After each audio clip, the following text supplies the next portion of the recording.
We got more clips from minicamps and OTAs, and today we're going to take another look at the Tennessee Titans, but we're going to get a good look at Tyjae Spears and Tony Pollard. Mostly Tony Pollard because the beat writers are very fascinated with him, but we're going to look at both running backs today. We're going to watch them run through some drills, but before we do, you need to click that subscribe button right now. We're going hard in the paint looking at these rookies, looking at these storylines from rookie camp to minicamp, OTAs, training camp, your favorite veterans, what they're doing behind the scenes. It will all be right here. Click that button. Stop missing out. It's Tony Pollard. It's Tajae Spears.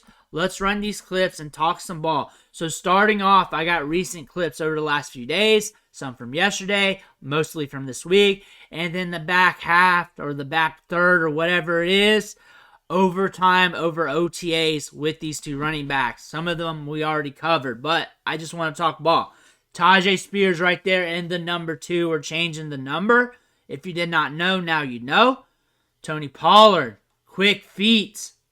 Of course, what we came accustomed to over time there at Dallas. Running through this drill. Watch his feet there. Boom, boom, boom, boom, boom. Very stellar. Good pop in the step. Get another running back in there. See how that goes. Bam, bam, bam. To the next one.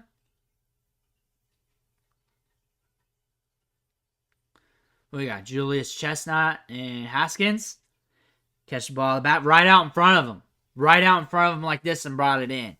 Did not have the body snag it. There's Tajae. He's got good feet. He's got good feet.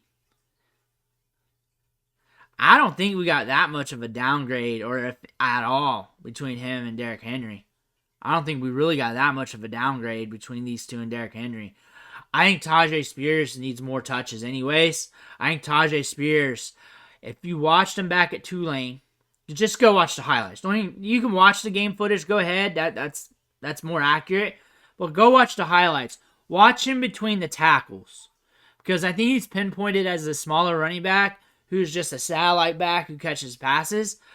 But his patience and vision towards the line of scrimmage and his ability to read things in space, manipulate momentum, is world class. I don't know how this one ran twice, but we'll take it. But I like that about him. And he can get you yards in chunks. He's also very good in the passing game. Really did well at the Senior Bowl too. Put everybody on notice about his skill set. He's got speed. He's a guy that you can work with. And then you got Tony Pollard too. We know about him in Dallas. He had a slump last year in Dallas. And he does not have to be the guy 100%. Because he's got Tajae Spears as the buffer. So I expect more out of him. I expect more efficiency. When he was sharing the rock with Ezekiel Elliott, he was more efficient. I guess because he wasn't having to get that full workload or there wasn't as much put on his shoulders. And now you got Tajae Spears taking some of that off, who I believe who's better than a washed Zeke. That being said, Tony Pollard and Tajae Spears, I think this is a good tandem.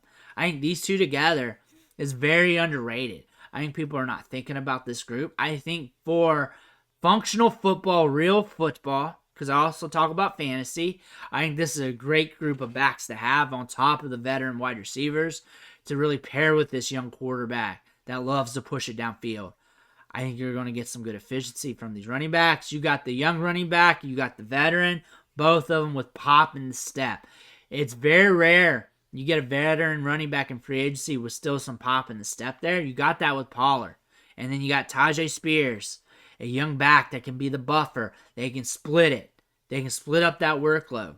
I hope they split it good, too. I hope one doesn't get a ton of workload and the other one gets a little bit. I hope they split it good to where this backfield lasts a full season where they can maintain it. I hope they do that correctly. I think if you do that, I think you're going to have an upgrade. I feel that. I feel like you're going to have a different backfield as well. I think if you use this backfield correctly, I think this could be a very good backfield. I think the Titans got something here. On top of that, I think when you look at these guys for fantasy football, they're both going at discounts. And if you're playing discounts at running back, if you're playing late round running back, which I usually do because I am jacking up the wide receivers. I'm getting all the wide receivers in the first few rounds. and I'm waiting late for running back. Usually, you may be taking stabs at these guys at discount, at cost. The cheaper one is the one I would make the bet on. Usually, it's Tajae Spears. That being said, if you want a cheap running back, they're going to have production here. One of them is going to be more productive than the other on any given week. But that being said, if you want to go cheap, I'm not saying if you want to get a top running back because they're going to be drafted like top running backs. But if you want to play money ball, this is a backfield to look at.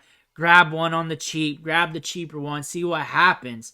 Dynasty, if you need a cheap running back, look at this backfield. Tajae Spears' stock dropped a little bit after picking up Tony Pollard. If you like Tajae Spears, then that's a good time to get him. Now, still a good time while things are quiet. Tony Pollard's not super expensive. He was expensive last year, but you can catch him a little bit on the cheap now. That's if you're interested. Running back in Dynasty is a very fluid game. It's a very spotty thing here. Some guys don't come off the running backs in trades. That's hard to get done. The deals getting done for Dynasty is hard to do. That being said, you also got to stick with your strategy. If you're trying to go cheap at running back, maybe go with the cheaper option. Come at the manager with a cheap price tag, and if they don't want to work, they don't want to work. I would not overpay for a running back. Any running back in the league, really, outside Bijan, Breece Hall, those young running backs, a few others, I'm not paying up for. I'm taking on the cheap, and I'm getting my discounts. And you may say I'm a running back hater in fantasy, but in Dynasty, long term, over the next 3 to 5 years, if you're paying up for older running backs, that's not going to work out. I'm just going to play money ball. And you can play money ball with this backfield if you catch a manager tripping. That's what I'm saying. And if they're not tripping, then you move on and you try to find another one. That's all you're going to do. Titans fans, if you're still here, you guys got a better backfield than expected. You just got to keep it together. That's the same with all backfields. Let me know what you think in the comments below. Make sure to hit that subscribe button on the way out. One thing for watching. Catch you on the next video.